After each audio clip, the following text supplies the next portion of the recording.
जय बोलो गणेश महाराज की जय। ఓం నమో శ్రీ భగవతే వాసుదేవాయ నమః. హాయ్ అండి, మా ఇంటి గణపయ్య నిమజ్జనం మా ఇద్దరు పిల్లలతో చాలా హ్యాపీగా జరిగింది. వినాయక చవితి ఈవినింగ్ అదే రోజు మా గణపయ్యను నిమజ్జనం చేశాం. ఎందుకు అదే రోజు నిమజ్జనం చేసేసామంటే పిల్లలు స్కూల్కి వెళ్తూ ఉంటారు, బయటికి వెళ్ళి వస్తూ ఉంటారు. ప్రత్యేకించి దేవుడి గది వేరుగా లేదు. అంతేకాకుండా మూడో రోజు ఫ్రైడే వచ్చింది. ఇంకా అందుకోసమనే అదే రోజు ఈవినింగ్ నిమజ్జనం చేస్తాం.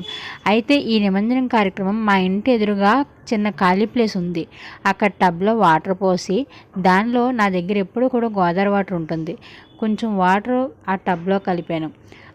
శరణఘోష చెప్పుకుంటూ మా గణపయ్యని ఫస్ట్ మా పెద్ద పాప, ఆ తర్వాత మా చిన్న పాప ఇద్దరు ఎత్తుకొని జై కొడుతూ స్వామివారిని నిమజ్జనం చేశాం. ఈ నిమజ్జనం చేసినప్పుడు ఒక మంత్రం ఉంటుంది. ఆ మంత్రం చదువుకుంటూ గణపయ్యను 3 సార్లు నీటిలో ముంచి ఫైనల్గా 3వసారి నీటిలోనికి వదిలేస్తాము. ఈ విధంగా మా నిమజ్జనం అనేది కంప్లీట్ అయ్యింది. जय बोलो गणेश महाराज की जय। जय जय बोलो गणेश महाराज की जय।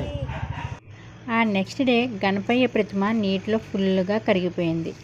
ఆ వాటర్ అక్కడ ఖాళీ ప్లేస్ ఉందని చెప్పాను కదా, దానిలో ఉన్న పాలకూర మొక్కలు, బంతి పూల మొక్కలు, అలాగే చిన్న చిన్న మొక్కజొన్న మొక్కలు కూడా వస్తున్నాయి. ఆ మొక్కలకి ఆ వాటర్ ఫుల్గా వేసేసాం. మొత్తానికి ఈ సంవత్సరం మా గణపయ్య నిమజ్జనం ఈ విధంగా జరిగింది. మరి మీ గణపయ్య నిమజ్జనం ఎలా జరిగింది నాకు కామెంట్ చేస్తారా? ప్లీజ్ ఈ వీడియో నచ్చితే లైక్ చేయండి.